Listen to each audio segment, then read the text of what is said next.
Well, good morning. I think we'll get started here. I say good morning. It's morning here in California. To the rest of the world, you're well into your day. Thank you all for showing up. My name is Chris Giles. I'm the content specialist for Fox Fury Lighting Solutions. And today we're excited to have Dan Cui join us today to talk about IR or infrared lighting. Dan's an expert in the field, so he'll provide some insightful information and examples of how IR can be used. We are going to be recording this webinar today, or this presentation. So if you have to take off early or you want to share it with somebody, we will be recording this and sending out a recording later on today or tomorrow at the latest. We do have the ability to, if you have questions, you can put those in the Q&A section, and we'll probably go through the presentation, and then at the end, we will answer questions that are asked by the audience. So with that, we'll talk a little bit, give you a little intro about Dan. So Dan's career spans over 30 years as a sales and marketing and business development professional, focused on leading edge technology and products in new markets globally. Dan played an early role in the development of augmented reality, or AR, and was a key contributor in the development of the first Android smart glasses, which later on became part of the Google Glass effort. He continued to evangelize the use of AR technology, introducing companies to AR hardware and help them to define strong ROI use cases. Dan's engagement with companies in various markets highlighted the need for AR technology during low light and night conditions. This led Dan and his team to conceptualize, develop, and produce 2 night vision products, one of which received a Consumer Electronics Show Innovation Award. These NV products operated in the near IR spectrum, which we'll talk about today, and incorporated IR LED illuminators to allow users to see in total darkness. Dan went on to launch a new color night vision camera on Kickstarter and achieved financial goal in less than 3.5 hours. Very impressive. The functionality of this camera had a broad appeal to consumer, first responder, law enforcement, military, and industrial markets. Dan worked closely with each to understand their needs and application of the technology. Dan is currently the VP of Sales and Business Development for Shaco, a company specializing in mobile and AR applications. He is also a guest lecturer at the University of Dallas Entrepreneur Program. Dan, welcome. Happy to have you here today. Thank you. Nice to see you, Chris. Yeah, good to see you. Invitation. Yes. And I forgot to also, in researching more about you in the last couple of weeks, I came across your podcast, Spatial Perspectives, that's hosted by MarketScale. Where you talk to different innovators in the AR and VR space about all the new technologies that they're coming up with, and I found it completely fascinating. Thank you. Yeah, it's a show basically trying to show everyday use cases for new technology instead of hyping up the technology just for the sake of technology reasons. Nice, nice. Well, we're here today talking about infrared light and its different uses, and you have an extensive background in that. We're going to talk a little bit about how infrared, a lot of people have a certain perception about it, but it actually spans a huge part of the wavelength spectrum, from everything from near IR to long wave IR, anywhere from 700 nanometers to, like, say, 15,000 nanometers. Could you talk a little bit about what all of that encompasses? Yeah, lots of, as you said, lots of people get confused or have a misunderstanding of the term IR. And, you'll talk about night vision and they'll go, well, is that thermal? And you go, well, wait a minute, let me try to bring it back to something that everybody understands, which is a car radio. On the radio dial, you have 88.5 FM to 107.9 FM, and that's all FM radio, right? But there are many different frequencies in between. And the same holds true to the infrared spectrum. Cool. So do you like, I think a lot of us will work in the, well, a lot of the common uses are more in the near IR wavelength, say between 750 to say the thousands. Can you talk a little bit about what that means? Sure. To make it easier, I've got a chart up here that I got off the internet. Okay. That basically does a nice job of understanding it. And so in the middle, you can actually see from gamma rays to radio waves. That talks about the radio wave spectrum. And then above, you actually see the IR space broken out from basically near IR, shortwave IR, medium wave, long wave. And what's missing on the end of long wave is actually far infrared. Or down below that, you can actually see a wave diagram, and that wave diagram actually is trying to show you the frequencies that you are actually obtaining here. So, like if you think about 1,000 nanometers, which is the near IR spectrum, that's roughly 299 terahertz in frequency. So, just in case you want to, someone really wants to compare frequency versus measurement of the wave. But you're right. In the near IR space, which a lot of night vision happens, and the SWIR, the shortwave, which a lot of night vision happens, that's typically in the range just above the visible spectrum. So just above 750 nanometers, and goes into the shortwave area, which is roughly somewhere around 1.2 micrometers or 1,200 nanometers. Okay. Interesting point I'll just make here too is that the infrared. We'll talk about this a little bit more, but the infrared is so broad that it does, like I said, it does go from visible all the way to the microwave band. And so if you think of your microwave oven, it's long wave IR is not too far off from that. It's huge. Yes. So one of the things that at Foxbury we're very comfortable with is lighting for forensics. And one of those things is using 850 IR. It can be used for identifying bruising or looking at counterfeit documents, looking at tattoos that are removed from the skin. That can be something that investigators, if they're looking at somebody who's deceased who has really dark African-American or dark Hispanic skin, they can tell if tattoos have been removed by shining an IR light, reveal something that you couldn't see with the naked eye. Can you talk a little bit more about other applications for 850 wavelength? In the medical space? Yeah. Or in general? Like in medical space, yeah. Okay. Well, as you were just saying, and I actually have a graphic of what you were speaking to, but here's a little video showing of roughly 850 nanometers, so red, as seen to the naked eye, and it's being used to actually show where the veins are. And it's interesting that most people probably don't know this, but you can actually go on the iOS store or onto Google Play and download an app.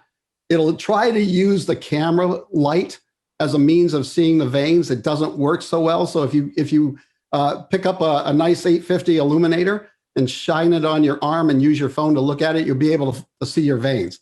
And we'll talk a little bit more about seeing into the skin as we move down to some of our other topics. But remind me to give you a good example of what happened in another activity we were involved with that. Also on the medical side, a lot of people near and dear to most people is the way they look nowadays. And I borrowed this from one of my friends, actually a family member. But this is a laser hat, and you can see it shining 850 nanometer light down to your head. And this is actually supposed to help grow your hair. So I don't know whether it works or not, but they sell that for a lot of money, and there's a lot of people who use it. So I think my friend told me it's about $1,000 for that hat. Oh my and gosh. the other place that you see IR lighting, and this is on the far infrared side of the spectrum. So we're going from 850 up past 850 nanometers, we're going up past 15 micrometers. So we're going near the microwave band. And that's the heat lamps that you see in restaurants and things that heat the food.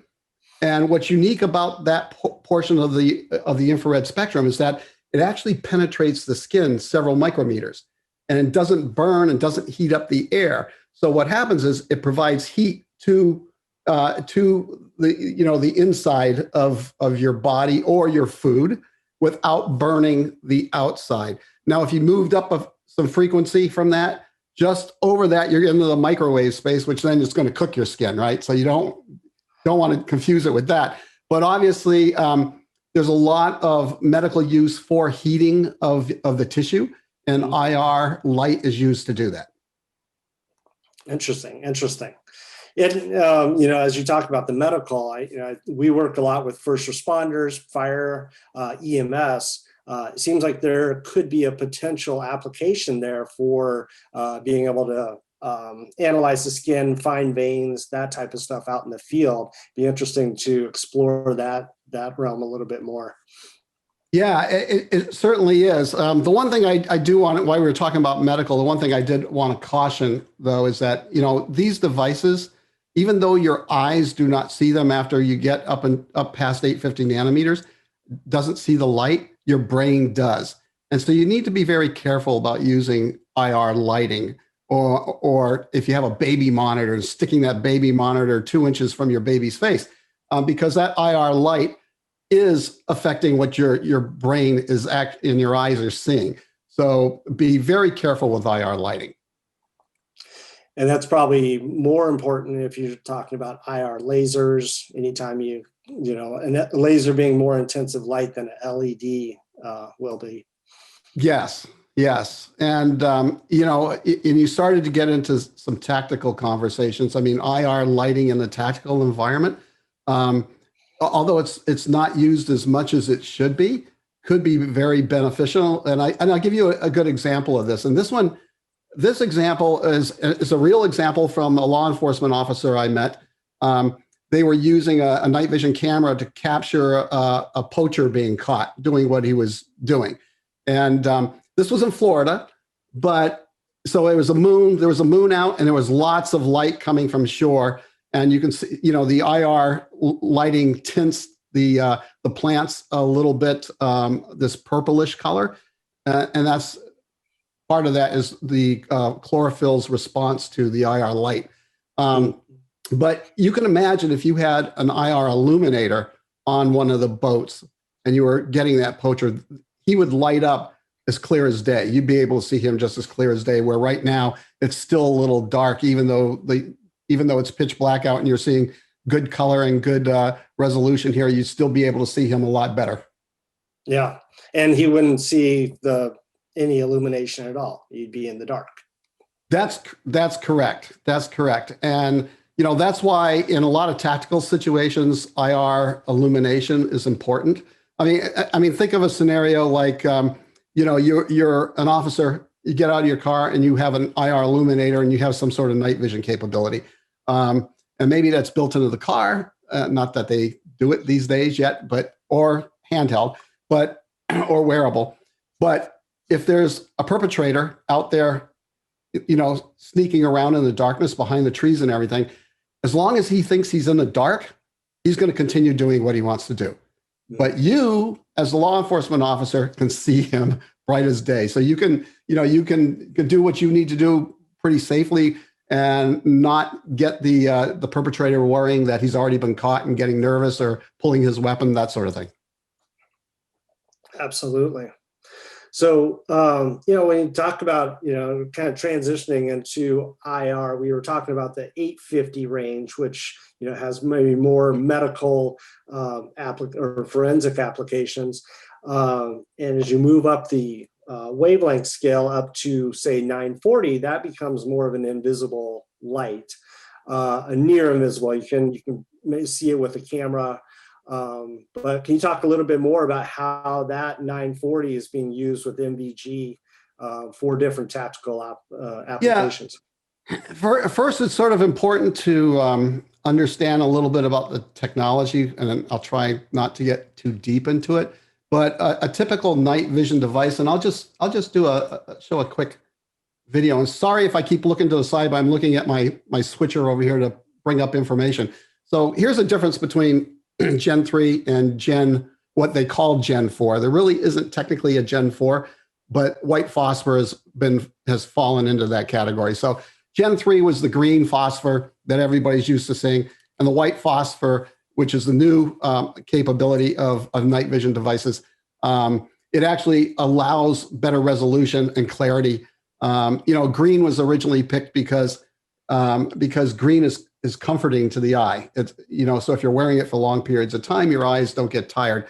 But green also, if you just take the color green by itself and you just hold it out and everything, is also fuzzy around the edges to the eye. So that's why a green image always looks a little more fuzzier than a white, black and white or grayscale image. So the new technology is quite a bit different and adds a lot more resolution. Now, getting to what you were just asking about the ability to see 850 versus 940 with an IR head-worn device. The technology, and let me see if I think I have one more that I can pull up, just give you an example. On the right is the typical generational device. So this is Gen 3 device, and these are light amplifiers. And what happens is light comes in, the light hits a grid similar to a fence, right? That grid, and it explodes more electrons, and that exploding electrons called amplification. And that's why you see when on movies and stuff, when someone shines a light at someone wearing night vision goggles, they go, they rip it off, because it does damage the tube itself, and it can damage your eyes because it just keeps amplifying. And there are different ways to help take care of that. But what happens is those grates, that micro mesh where these electrons live, have certain size. And then when the wavelength gets too long, it can't get through that mesh. So that the small nature of those little squares doesn't allow the signal to go through. And that's why you can't see certain light in a current generational night vision device. And I'll give you a good example of that. This is a video that was taken. We have Gen 3 on the left, and we have a night vision camera, a digital night vision camera on the right that can see 940 real well. And what you see that the person in the kayak is well lit on the right side, where on the left side, that person is not. And here on the rock, you can actually see the rock is lit, where on the left, you can see that the light really isn't making much of a difference. You can see it a little bit now, difference on the rocks. And this is a good example of how as you get higher in the wavelength, as you go up into the short wave IR range, traditional night vision devices can't see that energy.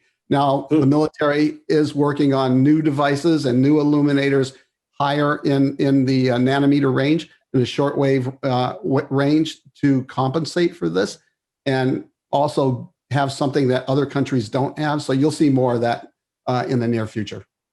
Nice. And you also see noticing in the sky, you have seems like a better dynamic range with the kayaker, where you can see detail in the sky and it doesn't just get blown out with the highlights. Yeah, that was due to the technology that we're using. Had a high dynamic range that allowed you to take in other light sources without exploding, that into the image. Okay. And that's partially what happens with, that bloom happens with traditional night vision goggles today. Okay. Nice. So, you're kind of talking about the military uses, and definitely the military gets to play with toys that the rest of us don't get to see. But what are some of the other consumer, or what's the trend to consumer uses for, IR and NVG? Yeah, so so on the tactical side, really a lot of the tactical stuff is flowing over to the consumer stuff. I mean, if you look at games like Airsoft, the Airsoft guys will use a lot of the tactical equipment. and are looking for less expensive capabilities. So I'll just show you some of those just to give you an idea. This one is this one is a person wearing white phosphor night vision, and he's using a laser, an IR laser. And you know, one of the things you might ask here, well, why does he need a laser to shoot? Well, because as you can see here, the person that who's ever wearing the night vision goggle is looking at is blurry. And this is a factor of current night vision technology, that you don't have autofocus on night vision gear. So if you're holding a weapon up close, trying to look through it at your sights, it might appear blurry to you, and you can't adequately target the person or target that you're looking at, right? Yeah. Target the target. So a laser actually helps pinpoint exactly what you're shooting at, and that's what you can see here. The laser is coming out from the rifle, and it pinpoints the target really well. And that is something that is moving into the consumer space too. That these IR lasers are readily available for gaming purposes, like airsoft and that sort of thing. I have another video that I'll actually show you. This one is one that I did showing illumination versus non-illumination versus laser. So here's non-illuminated night vision, where there's no starlight, there's no moonlight. It's very dark. The signal to noise is very high. But if I pull out the illuminator, now I can see them. And if I want to target them with a laser, now I can target them with a laser. Now, I will admit that I was cheating on this. I don't own a IR laser myself, so this was a visible green laser. So just to be upfront about that, but it works the same. Yeah, the effect would be the same. Yes. And like this example, even without the laser, really shows how the illumination helps the camera, where when you didn't have the light on, the signal to noise ratio was really bad, and you see so much noise, and you can't even make out the trees hardly, because it's so low quality. But then you put that illumination, and it opens up the camera, so then all that noise goes away, and it just becomes clearer and easier to use. Yeah, and that's where the different frequencies, if you will, of IR illumination could come in really handy. As we've gone from, in the consumer space, you see 850 nanometers everywhere, from your baby cameras to whatever, right? Yeah. And if you go to 940, now that red glow is going away. So, if you've got a security camera up there, nobody's going to be able to look up and see that this thing's glowing red at you, and there's an active camera. And then that completely disappears as you go up, higher in a nanometer, micrometer range. And what happens then is that's no longer available to average consumers, right? So consumers, to be able to detect that type of lighting, cannot do that. So you're going to see more and more of that happening over the course of the next few years. The other thing that's Sorry, go ahead. That's that trickle down from like military. They get to use the higher nanometers for special ops and all that kind of stuff, and that'll come down the line and become something available to the rest of us at some point. Yeah, and another great example of that is this, which is fused imaging. This is imaging that this is non-illuminated. This is using a standard Gen 3, but it also has what they call a CODI. A thermal unit that superimposes thermal onto the night vision image. So you get the benefits of having high detail from the night vision, but you also have a thermal image of what you're looking at. So here you can clearly see there's a bunch of guys that are heat responding. Their body has heat to it, and they're going to go out and do their thing. So you can do this in color, and this is trickling. This was exclusive to the military. And now you see this in shooting sports. You can get these. You'll see guys playing airsoft using this all the time now. Yeah. And there was a company, and I looked for it last night, and I could not find it. But they are it's a fusion of thermal and visual, so that you could get edge detection when using thermal. And it was using it for fire applications. So if you were in smoky environments, you could actually see people within the fire. So it's cool to see those different technologies coming together for different applications. Yeah, and it's also great because if you have just a full thermal image, your eyes will appear just black or whatever. If you're white hot, black hot, it depends, right?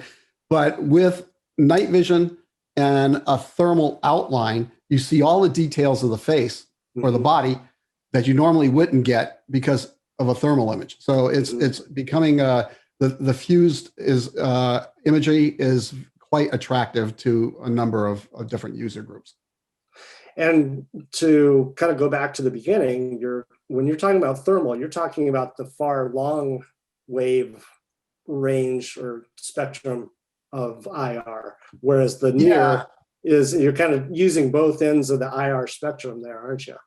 Yes, and thermal, just to be clear, does not require illuminators because it's picking up heat. It's heat detection, right? And there are different types of devices that do that. They're called uncooled and cooled devices, depending on cost and sensitivity that you want to achieve. But on the near side of it, on the more towards the visible spectrum, that's where the illuminators really make a difference as to what you see in the dark. Excellent. In fact, so, go ahead. Oh yeah, go ahead. No, you were talking about consumer, so I was going to pull up a video to show you. This is hog hunting, and this is on a full moon lit night. So you can see everything is tinted a little bit that purplish color because that's what IR looks like to a night vision device. And these guys have IR lasers and illuminators, but they didn't need to use them in this case because of all the moonlight. Oh yeah, it turns it into a daylight scene at that point. That's right. That's right. Yeah, that's got to be a big seller down in Texas where they have all the hogs that destroy all the land and the golf courses and all that stuff down there. I've been on a few of those hunts, and hunting is, they do the hunting just because it's sort of fun. Yeah. It doesn't take care of the hog problem, and they use live catches to catch as many as they can, and then they truck them off someplace, and I guess they're sold overseas. But there are so many of them. They breed faster than rabbits, and it is crazy. Yeah, and they can do some destruction too. I've seen golf courses where they basically destroyed a fairway in one night. They'll just destroy a whole fairway. It's crazy. Yeah. But, other consumer uses, it's interesting. Watching wildlife is a great example of use cases for IR illumination and some sort of night vision camera and night vision device. Even some of the new cell phones are coming out with higher sensitivity to the IR spectrum. So yes, you'd have to modify your cell phone camera to remove the IR cut filter. Maybe they'll make one that's you can switch back and forth like they used to do on the camcorders. But being able to see animals and things at night, I'll show you. This is a good one here. This actually is showing a couple things. This is an hour after sunset, and you can see the fireflies going. But this is the Earth reflecting IR energy from the atmosphere, and this is called Earth glow.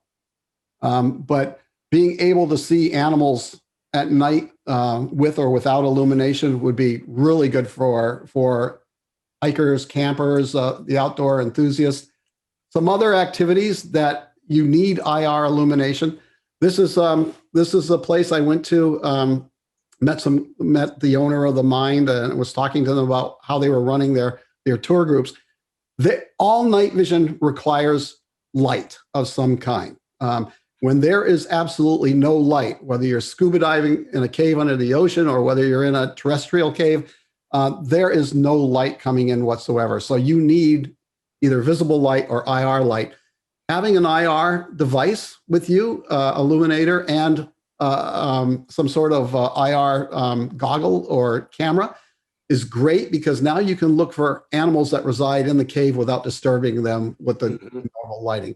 So this is a great example of that. Some other things I'll show you here.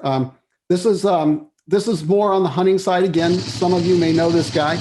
It's Bruce the Alligator Man from History Channel Swamp People. and he and I are out looking for gators in the dark. You can see the camera he's using lit his face up.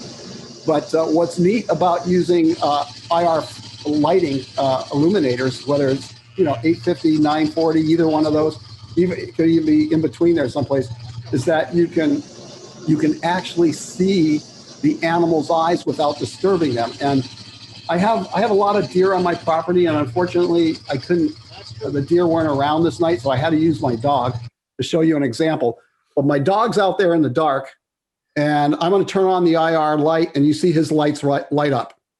And I have been out on our property at night, and I've shown my illuminator into the woods, and you will see multiple eyes staring back at you, from the woods. And it's almost like a horror movie with those eyes just moving and looking back every once in a while. But, certainly IR illumination is great for the hiking and animals and all those sort of things.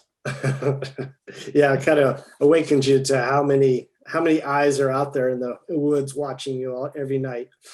Yeah, that's right. That's right. Well, speaking of watching you at night, we were talking a little bit before about like using this for paranormal activity, and something I'd seen a couple of the movies about that, but you said that's a huge use of IR and paranormal hunting. Yeah, so I'm gonna tell you a little story, amuse everybody maybe a little bit, but I'll tell you, I'll bring back up the video of the medical thing. So I was at the UFO Congress, the International UFO Congress, with a bunch of people who believe obviously in UFOs, and this elderly lady walked up to me and she said, "Can you use these things to see into my skin?" And I said, "Absolutely." And she goes, "Can you show it to me?" I go, "Sure." So I grab her arm and just like this, I'm showing her how you can see into the skin. And she goes, "Well, can we find the implants?" And I'm thinking, implants? What is she? Did she have some surgery or something? She says to me, "No, when you've been abducted as many times as I have, that there's implants in me, so they find me over and over again, and I need to find them and get them taken out." So it was like, I was like, okay, I got to think about this conference a little bit differently than I've been thinking about it. Hey, but you know what? There's a whole nother market there, Yeah. But, and as you said, the ghost market, people may be laughing about ghosts, but that's originally how I got into the night vision market through a friend of mine. And I'll show him here. This is, he's talking.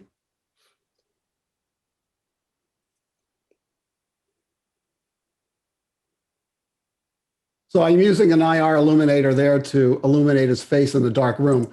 But that's Steve who's now on Ghost Nation. That used to be Ghost Hunters on Sci-Fi Channel, but he's now on Discovery Plus on Ghost Nation.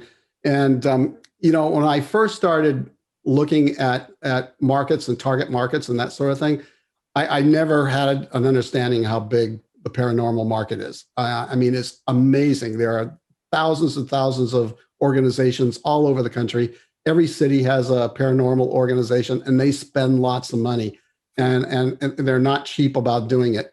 And they're using some cutting edge technology too to do their paranormal investigations or UFO hunting as well. So so I'll show you one here, which is a unique use of. Again, it's around the 850 nanometer range, somewhere in there. I'm not quite sure exactly what frequency.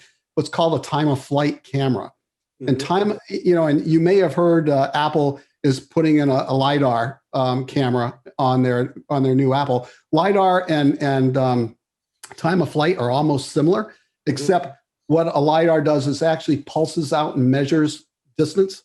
And what a time of flight camera does, time of flight is like the Microsoft Kinetics device and everything that they use for gaming. It sets up a grid, and a static grid, and it measures what happens and changes to that grid. So it's a what they call a depth grid, and I'll show you what that looks like and how the laser light is the IR light is being used. So this, you'll hear the people talking in the background too. But this device is a scanner, and it sends out this pattern, a time of flight pattern, and you can see it there on the wall. Multiple dots of IR energy, which is actually a grid that is produced. And as people or energy passes through that grid, and that's what they're really looking for. They're not looking for this guy who's real. They're looking for the energy that passes through the grid, supposedly changes and will force an image on the screen there. And that image will actually look like a stick figure walking around in the hallway. And that is supposedly a spirit that they're tracking. So that's so these the paranormal guys, they're looking at all kinds of new technology. They're looking for anything they get, and they're taking commercial products and converting them into devices that they can use in their field. And if you look at how many TV programs there are on the paranormal, you'll understand why there's so many people that are interested in it. But it's a great market. Any of you out there looking to make products, think about the ghost market. Change up those business plans. Yes. So how about drones? Drones are a new emerging technology. I wouldn't say it's a new technology anymore, but it's definitely growing a lot. What are some potential uses for IR lighting and drones from your perspective? Yeah, so like you said, especially since the FAA is relaxing regulations on flying drones at night for registered pilots and that sort of thing, drones can give anybody a huge advantage over what they're trying to accomplish in the dark, whether they're surveying, whether they're law enforcement, whether they're search and rescue, different sports, hunting, even though some night vision is illegal for hunting. Just to be clear, you can't use night vision for hunting deer and things like that. But yes, adding night vision capability at an inexpensive, not inexpensive, but an affordable price with good night vision capability would open up a lot of doors for different industries. And I'll give you a couple of videos here. This is actually, I'm flying a drone in my yard. And just so you can see, I wanted you to see the drone in the air. I can't see the drone. I don't have any night vision gear on. That's a little power LED that I'm picking up, and the camera's picking that thing up over 200 feet away as it flies away. And it gives you an idea of how LED lighting can be used for beacons and those sort of things as well to detect something if that's what you want to do with it. But here the drone, and I can't see it, so I'm moving it from side to side, trying to figure out exactly if it's straight or not. But here is a picture now of where we're using thermal to actually track hogs in this case, and on a drone. Now thermal doesn't require IR lighting, illumination. It can work on its own. It's detecting that heat and everything. But if you're looking for high quality, good resolution and details of what you're looking at below, because you can see that a lot of this is blurry in some shape or form, especially the trees. Digital night vision would offer in a camera would also not only bring down the cost but give you that resolution, and certainly equipping that drone with a low powered illuminator,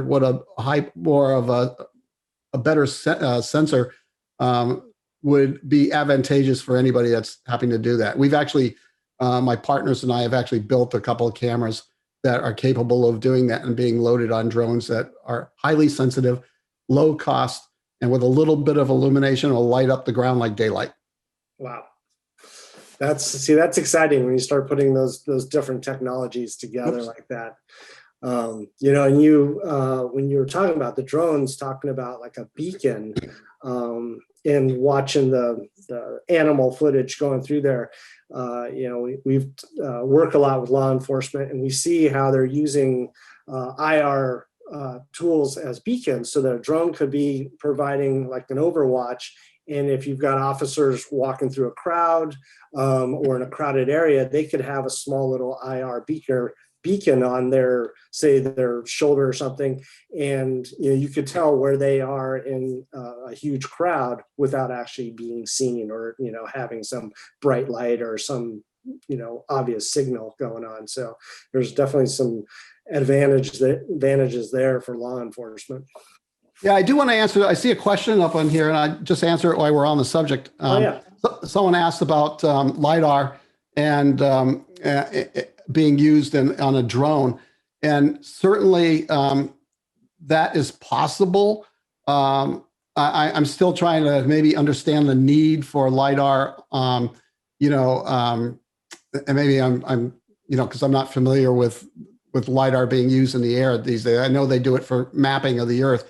But I don't know if for law enforcement, if you actually need to map the Earth, or if you're looking to use it in some other capacity, in that regard. But to answer the other part of his question, again, if you're using thermal on a drone, you don't need IR illumination. If you're using night vision, detailed high resolution night vision, so you can see faces and that sort of thing, you would need the illumination from an IR illuminator. And I think that LiDAR is, we work with teams that are doing accident reconstruction. They're using a lot of terrestrial-based LiDAR systems like the Leica, where it's providing a 360-degree scan of an area. They've got LiDAR cameras that they are using on drones, where the technology is getting better, that it's able to, I don't know exactly how it works, but it's able to scan an area and it stays accurate, even though the drone might be moving just a little bit. It's able to scan fast enough that you're able to get those scans. But it is different than, IR and needing illuminators for that application. Yeah. I haven't really looked into the LiDAR use, so I guess I'm going to have to do that. Oh yeah, that's cool technology too. That's pretty sweet. More toys. Yeah. And then there was another question. Is there any other type of beacon or light that can be picked up by the Autel Evo 2 or DJI Enterprise advanced thermal cameras that have 640 to 512 resolution? I can answer this a little bit just on a experience that we had recently with our friends up at the LAC RTC law enforcement training up in Huntington Beach. But we were flying an Autel Evo 2, and that camera was picking up IR illumination of the 940. There was a DJI M300 that camera, it was a thermal camera, but it was able to pick up some of the IR illumination. And I'm trying to remember how this worked. There was some other ones that did not. The Loki camera, which is that picked up the 940 IR illumination perfectly. So it was exciting to see that, because we were able to put 940 IR illuminators in a room, throw them in, and then the drone came into a completely dark room and it was perfectly lit up. So unfortunately, the Lokis don't record video, which I really wanted that video footage, but they didn't record it, so I couldn't get that footage. But it was pretty awesome to see how bright the room was. Yeah, it's probably a little footnote to that. A lot of the camera companies that make the cameras for these companies, DJI makes their own sensor. So they don't buy external cameras from companies like OVT or some place else. But all those manufacturers are starting to produce cameras, especially Sony, they're producing sensors that go farther up into the infrared range. And obviously, the higher you go in the infrared range, the better you'll be able to see in the dark, especially if you have illumination. But you do, it's important to note that you do have to remove, if you have that built into a full camera stack, that you have to remove the IR cut filter at night. So in the daytime, it sees normal colors, and at night, it sees IR. Exactly. And to reading the notes, Doug Cooper, I will look for the company that provides the vision through smoke I cannot remember the name of it, but I will research that and we'll post it in the notes when we send this out. Yes, smoke detection is really done in the SWIR space, so that's above the near IR space. So there are a number of sensors that are available that will detect in that range. You know, smoke and mist and all those things sometimes get confused, and fog. It all depends on water vapor, how much is in there, the size of the particles, and that determines whether a device can see through or not see through. Mm-hmm. And also, our last few webinars have been with Andy Starnes, and he is an expert on thermal imaging, using that long-range IR for reading smoke and determining direction, heat, and all those things. But he is a certified expert there. So I would suggest checking out our YouTube channel, and we have all those webinars posted, and we can provide that information as well. But yeah, kind of coming back to, we're kind of hovering around this. Dan, you had the Blaze Spark camera that you came up with a couple years ago. There we go. And kind of talking about how that IR lighting working with AR and VR technology, you know, taking a step further. Do you want to talk about that technology? Sure. Yeah, you know, originally the thought was we wanted to make a device that could be used in the dark to capture all the fun life moments, right? But we quickly found out that a lot of police and law enforcement and other folks were interested in this little device. This was actually a case we made for a cell phone. I'll show you how it works in a moment. But this has an IR sensor in it, and right up here has a 940 illuminator in it as well. And this would be able to turn your cell phone into a complete night vision camera and communication device. So part of what we built here also included an app that ran on your phone. It also included a website similar to Facebook Live or Periscope or any of those things where people could see where you were in the world, could actually see your video stream, could talk to you live while you're walking around in the dark. So, what got the police interested in this was the AR capability. So AR stands for augmented reality. It means we're putting data in front of your eyes so that you can see it as well as the image that you're looking at in real time. So I'll show you how this works real quick. So I have a cell phone here, and I simply plug it into the Spark, and now it turns it into a holder. But there's an application running here, and I'll turn this on by pushing a button. And once I push that button, it's going to go off and load the camera. And now it's very bright in here, and this is a night vision camera, so you can see me here. But with all this light, I don't know if it's going to work very well. But this has augmented reality in it. So the other thing we did is for our testing was that we enabled our Facebook page so that if people wanted to, they can opt in. And when I saw them in the dark, it would pull up their Facebook profile up here. So as an example that I'll try to show you right now, if the lights will let me, here's a picture of a person that was working with us. And I'm going to try to get the system to see her with all this light. And oh, there it goes. I didn't even have to do it twice. So it pulled up her Facebook information as soon as I brought up her image.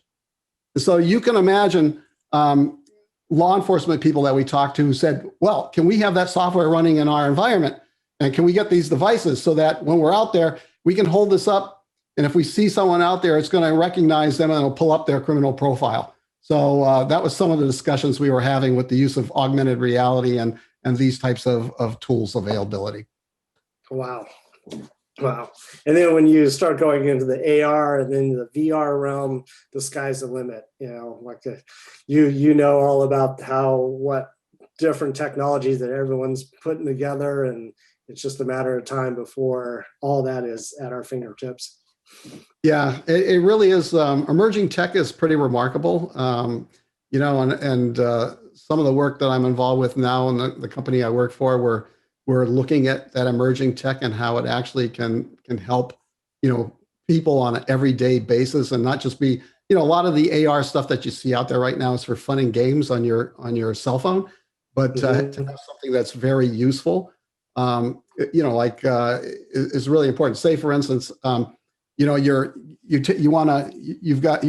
someone's making a customer service call to you, and you got a broken door, and you want to turn on your cell phone, your camera, you want to look at the door and tell the customer service person what's wrong. And the customer service person can not only see what's the door where it's broken, but also can see the measurements that your phone just took, showing you the exact placement of that door, and can get you a new door without even having to come out. So that's just some of the things that you can do with it. Nice. Yep, sky's the limit. Sky's the limit. Well, cool. This has been awesome to talk to you. Very, very informational. How can people learn more about you or reach out to you if they want to? Do you? Yeah, I mean, probably the easiest way is connect with me on LinkedIn, or through my Spatial Perspectives Facebook page. Okay. And on LinkedIn, it's just my first and last name, Dan Cui, C-U-I. I think there's a couple others, but they're all Chinese. So I'm the one that won't be Chinese. So on LinkedIn. So just look me up there, send me an email. I'll get back to anybody that has any questions. All right, great. Well, thank you so much. And we will provide all this information on follow-up email. This will be recorded, so please send it out to your friends. You can view it whenever, and we'll have this posted on our YouTube channel as well. So with that, I thank you again, Dan. It's been very, very informational and entertaining as well. You're welcome. I look forward to the next one. Okay. Thank you very much. Take care. Bye-bye. See ya. Bye.